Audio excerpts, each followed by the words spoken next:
اعوذ باللہ من الشیطان الرجیم بسم اللہ الرحمن الرحیم الحمد للہ رب العالمین وصلی اللہ علی محمد المصطفیٰ واہل بیتہ الطیبین الطاہرین اللہم صل علی محمد وآل محمد وعجل فرجہم۔ ایک مرتبہ پھر تمام آموزشان زبان فارسی کو درس ہفدہم میں خوش آمدید کرتے ہیں۔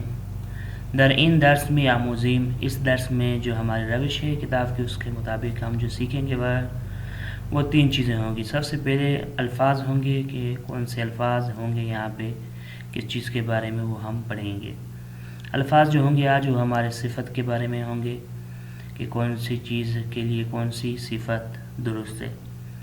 اس کے بعد ایک نقطہ ہوگا کہ کون سی چیزیں ہمیں کہنی چاہیے، کون سی چیز نہیں کرنی چاہیے، یعنی صفت کو کہاں پہ استعمال کرنا چاہیے اس کے متعلق یہ نقطہ۔ اس کے بعد متن ہے کلاس جالب کے نام سے، یعنی ایک اچھا کلاس جو جذاب کلاس ہے اس کے بارے میں۔ تو چلتے ہیں اس صفحے پر۔ سب سے پہلے اس صفحے کے الفاظ کو تھوڑا سا سنیے گا، ان کی اچار کو ذہن میں رکھیے گا ضرور کہ دیکھیں وہ کیسے ادا کرتے ہیں۔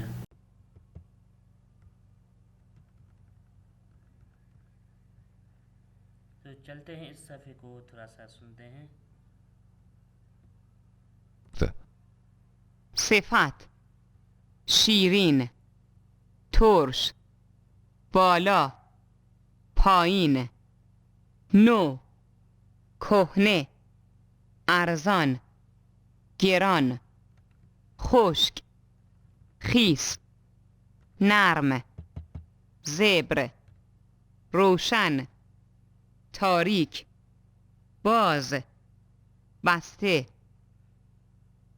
واژه‌های خوانده شده: بلند، کوتاه، بزرگ، کوچک، کم، زیاد، تمیز، کثیف، لاغر، چاق، گرم، سرد، جوان، پیر، نزدیک، دور، نازک، ضخیم، نو، قدیمی، شلوغ، خلوت، داخل، خارج، سالم، خراب، سیر، گرسنه، گران قیمت، پایین.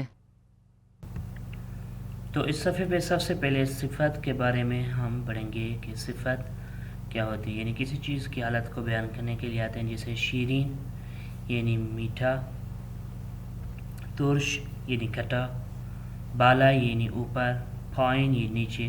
ان کی معنی کو سمجھنے کے لیے یہ بھی ضروری ہے کہ یہ سمجھ لیں کہ شیرین کا مخالف جو ہے وہ ترش ہے، بالا کا جو مخالف ہے وہ پائن ہے، نو کا جو مخالف ہے وہ کہنے یا قدیم ہم کہہ سکتے ہیں، جسے پرانا ہم کہیں۔ بالا یعنی اوپر، پائن یعنی نیچے، نو یعنی نو یا نیو جسے ہم بولتے ہیں، قدیم یعنی پرانا، ارزان یعنی سستا، گران یعنی مہنگا، خشک جسے ہم خشک بولتے ہیں اردو میں بھی، خیس یعنی گیلا، نرم یعنی جو اسے ہم اردو میں بھی نرم ہی بولتے ہیں، زبر بولتے ہیں سخت کو، روشن یعنی روشنائی، تاریک یعنی اندھیرا یا سیاہی جسے یا تاریک کہا جاتا ہے، باز یعنی کھلا ہوا، بستے یعنی بند۔ اس کے بعد یہ واژہ‌های خوانده شده جو الفاظ ہم پیچھے پڑھ کے آئے ہیں۔ چلتے ہیں اس صفحے پر، اگلے صفحے پر پھر الفاظ ہیں، ان کو تھوڑا سا سنیے گا، اس کے بعد ہم اس کی معنی کی طرف آتے ہیں۔ قشنگ، زیبا، زشت، خوشحال، ناراحت، فقیر، ثروتمند، ضعیف، قوی، شجاع، ترسو، میترسد، لبخند میزند، میخندد، گریه میکند. تو یہ الفاظ آپ نے سنے، قشنگ یا زیبا دونوں ایک ہی معنی میں ہیں، یعنی جسے ہم کہہ سکتے ہیں خوبصورت یا دیکھنے میں جو اچھا ہو اس کو کہتے ہیں قشنگ اور زیبا۔ زشت یعنی جو دیکھنے میں اچھا نہ ہو، ایک اس کو کہتے ہیں، دوسرا زشت کی لفظ کی معنی ہے یعنی جو چیز اچھی نہ ہو، جو انسان کو بد مزہ نظر، اس کو کہتے ہیں زشت۔ یعنی گندی بات کو بھی ہم کہہ سکتے ہیں کہ یہ زشت ہے۔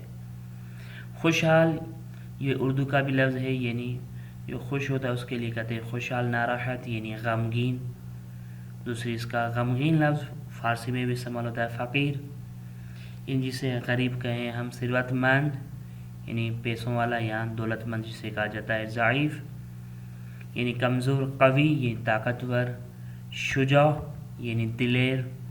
ترسو یعنی ڈرپوک۔ میترسد یعنی ڈرتا ہے۔ لبخند میزند یعنی مسکرانا۔ میخندد یعنی ہنسنا۔ گریه میکند یعنی رونا، یہ وہ روتا ہے۔ چلتے اس کے بعد والے صفحے پہ گوش کنید و بخونید، اس کو سنیں اور پڑھیں۔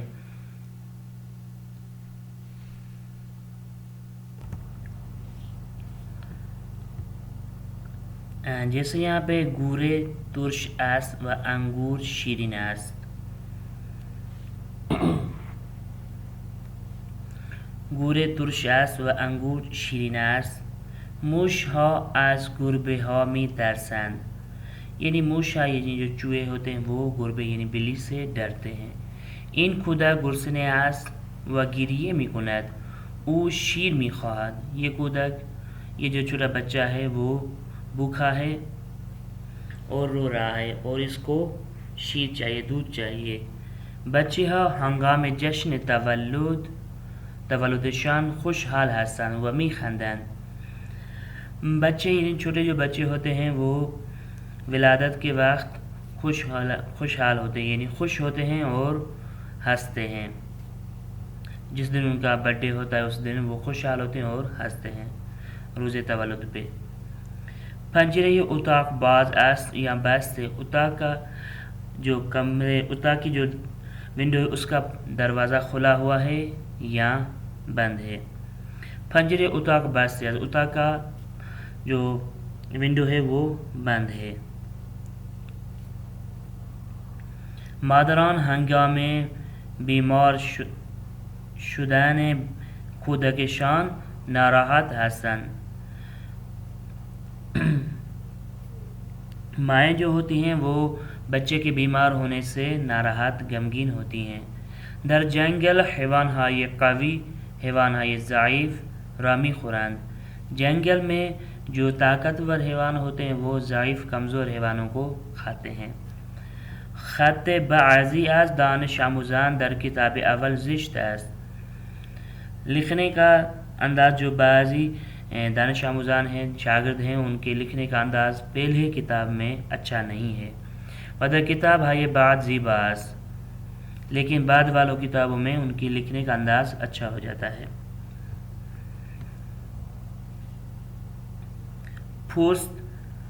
پوست درخت، پوست اناناس و خربوزه زبر است. یعنی درخت کی کھال، اناناس کی کھال اور زبر کی کھال جو ہے نا وہ مضبوط ہے، قوی ہے۔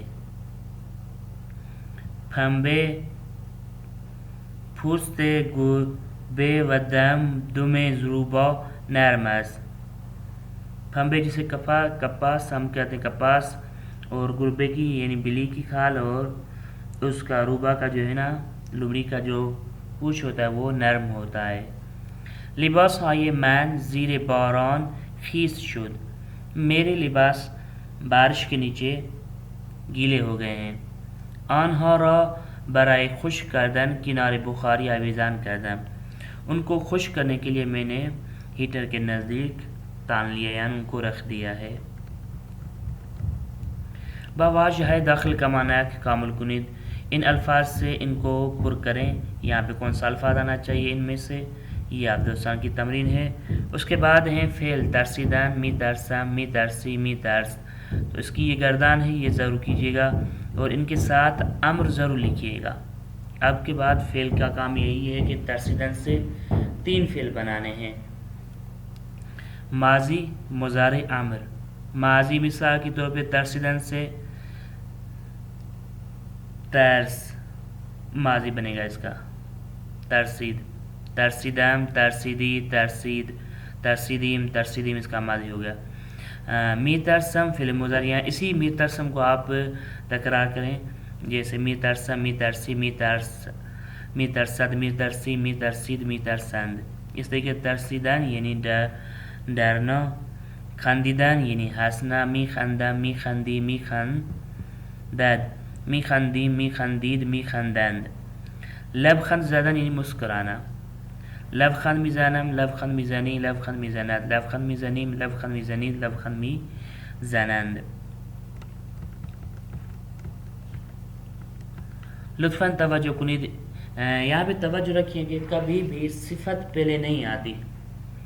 اگر کسی چیز کی حالت کو یا کسی چیز کی اس کے کسی بھی صفت کو بیان کرنے کے لیے جو لفظ آتا ہے وہ اس سے پہلے نہیں آئے گا، بعد میں آئے گا. جیسے گھر کے بارے میں کہ یہ گھر بڑا ہے تو پہلے گھر لفظ لائیں گے پھر بڑا لائیں گے.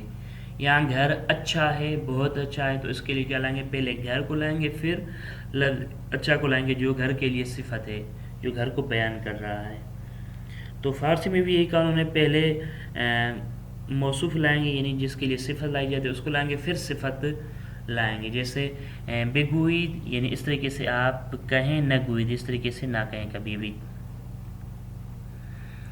آن مرد یہ خانے، یہ بزرگ، خانے یعنی گھر، بزرگ اس کی صفت ہے، تو پہلے خانے کو لائیں گے پھر صفت کو لائیں گے. اب ایسا نہیں کہیں گے آن مرد یک بزرگ خانے دارد، یہ غلط ہو جائے گا. صحیح کیا ہے؟ آن مرد یہ خانے یہ بزرگ دارد، آن مرد یہ بزرگ خانے دارد، یہ غلط ہے کیونکہ یہاں پہ بزرگ کو ہم نے پہلے لایا، لیکن ہمیں اس کو کھانے کے بعد لانا ہے، گھر کے بعد استعمال کرنا ہے. ما امروز غذا یہ خوش مزے، اب غذا کی کیا صفت ہے؟ جو خوش مزہ ہے. ما امروز غذا یہ خوش مزے خوردیم، تو یہاں پہ غذا کے لیے خوش مزے صفت ہے جو بعد میں ہم لائیں کہ آج ہم نے بہت اچھا کھانا کھایا.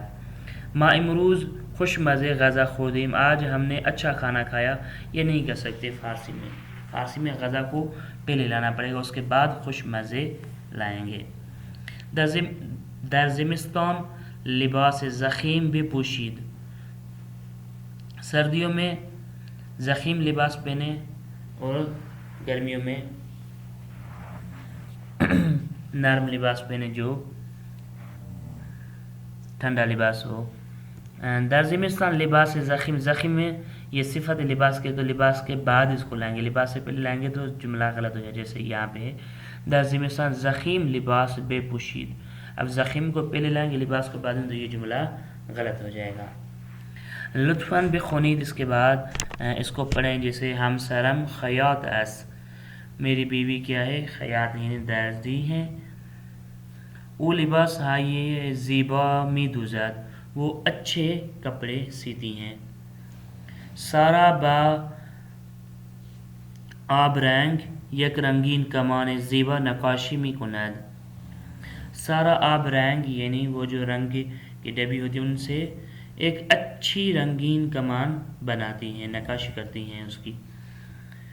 من برای دخترم یک کیف بنفش و یک جامدادی آبی میخرم، میں اپنی بیٹی کے لیے ایک کیف جس کی صفت کیا ہے؟ بنفش، اس کا رنگ ہے اس کی صفت کہ وہ بنفش رنگ کی ہوگی، اور ایک جامداری جو آبی رنگ کی ہوگی وہ خریدتی ہوں.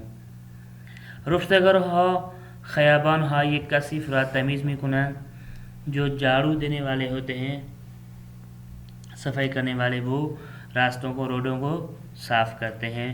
جو کثیف روڈ ہوتے ہیں، جو میلے روڈ ہوتے ہیں، جو گندے راستے ہوتے ہیں ان کو صاف کرتے ہیں. تو یہاں پہ کثیف خیابان ہائی کی صفت ہے جو بعد میں لائیں، خیابان سے پہلے نہیں لائیں گے اس کو، یہ دونوں اس کے لیے صفتیں ہیں.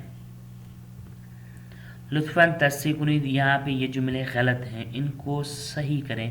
دیکھیں کہاں پہ غلطی ہے. ایک کے لیے میں آپ کو بتا دیتا ہوں، جیسے خواہرم زیبا لباس ہا میخ دوزد، یہاں پہ ہم نے بتایا تھا صفت بعد میں آ گئی، یہاں پہ لباس بعد میں لایا ہے، صفت پہلے لایا ہے جو زیبا ہے لباس کے لیے. خواہرم لباس ہا یہ زیبا می دوزد. تو باقیوں میں آپ تلاش کیجیے گا کہاں پہ غلط ہے. پوشیدن مصدر ہے، اس کا امر بنے گا بے پوش یعنی پہنے آپ، بے پوشید یہاں آپ سب پہنے. جیسے صفت کے بارے میں ہم نے یہ پہلے کتاب میں پڑھا تھا، صفت تین ہوتی ہیں: صفت سادے، صفت برتر، صفت برترین۔ صفت سادے جیسے این پسر چاک است، این پسر چاکتر از آن پسر است، این پسر چاکترین پسر است۔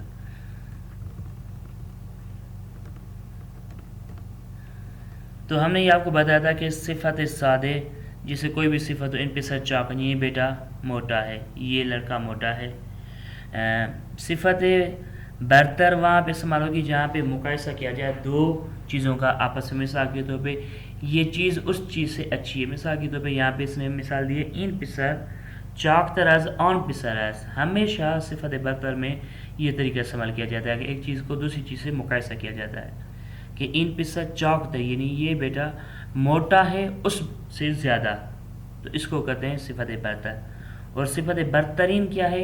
یعنی جو سب سے زیادہ ہو، یعنی سب سے زیادہ جو اس کے لیے صفت برترین کہتے ہیں اس کو۔ یہاں پہ عالی یہاں کہیں جس کو یہاں جو انتہا ہو، مثال کے طور پہ این پسر چاک ترین پسر، یعنی یہ سب سے زیادہ موٹا ہے، یہ سب سے زیادہ موٹا ہے، یعنی انتہا جو ہو صفت کی اس کو کہتے ہیں صفت برترین یا عالی۔ لطفاً توجہ کریں، یہاں پہ تھوڑا سا توجہ کریں، جیسے اس کو کہہ سکتے ہیں من لباس تمیز می پوشم، ایسا ہم کہہ سکتے ہیں۔ یہاں پہ یہ چیز کہنا چاہ رہا ہے کہ اگر لباس جو موصوف ہے ہمارا، اگر یہ جو صفت سے پہلا لفظ اگر وہ جمع ہوگا تو صفت کبھی بھی ہم جمع نہیں لائیں گے، صفت مفرد ہی ہمارا آئے گا۔ جیسے یہاں پہ اس نے کہا ہے کہ لباس ہا، یہ تمیز ہا، یہاں پہ تمیز ہا نہیں کہیں گے، اگر یہ جمع ہے تو صفت خود بخود جمع ہو جائے گی، اس کے لیے کوئی جمع کی نشانی نہیں لائیں گے۔ جیسے اس نے کہا من لباس ہا یہ تمیز رامی پوشم، تو یہاں پہ ہم صفت اگر مفرد لائیں گے تو اس کو بھی ہمیشہ صفت یعنی مفرد ہی ہوتی ہے۔ جیسے من لباس ہا یہ تمیز می پوشم، ایسا نہیں کہیں گے لباس ہائیے کے بعد دوبارہ تمیز ہا کہیں، نہیں تمیز ہی بولیں گے، تمیز ہا کہیں گے جملہ غلط ہو جائے گا۔ چلتے ہیں آگے، لطفاً بے خونید اس کو پڑھیں۔ جیسے انسان ہائیے شجاع نمی ترسد، یہاں پہ شجاع مفرد لایا، اس کو جمع نہیں لائیں گے، شجاع ہا نہیں کہیں گے، یعنی جو انسان دلیر ہوتے ہیں، بہادر ہوتے ہیں، وہ نہیں ڈرتے۔ مادرم غذا یہ خوش مزے می پزد، یعنی میری ماں اچھا کھانا پکاتی ہیں۔ محسن پیران های سفید را بیشتر از پیران های رنگی دوست دارد۔ محسن اچھے یعنی سفید رنگ کے جو پیران ہوتے ہیں ان کو دوسرے رنگوں سے زیادہ پسند کرتا ہے۔ ریحان لباس های خشک را از روی طناب بر می دارد و لباس های خیس را پهن می کند۔ پہن کرنا یہ میں نے آپ کو پہلے بتایا تھا، پہن کرنا یہ میں نے پہلے آپ کو بتایا تھا کہ یعنی بچھانا یا تاننا جسے کے لیے ہم کہیں۔ ریحان لباس های خیش خشک را از روی طناب برمیدارد، یعنی خشک کپڑوں کو طناب سے اتارتی ہیں، رسی سے اتارتی ہیں، اور وہاں پہ جو گیلے کپڑے میں ہوتے ہیں ان کو رکھتی ہیں۔ لطفاً تصحیح کریں، یہ دوبارہ تصحیح آپ دوستان کے لیے اس کو درست کریں کہ کہاں پہ غلطی ہے۔ جیسے میں نے اوپر بتایا تھا یہاں پر بھی ایسے ہی کوئی ایک مسٹیک ہے جس کو آپ صحیح کر کے ہمارے پاس بھیجیے گا۔ اور آج کا درس یہ یہاں پر تمام ہوا۔ وصلی اللہ علی محمد و آل محمد، اللہم صلی علی محمد و آل محمد وعجل فرجہ۔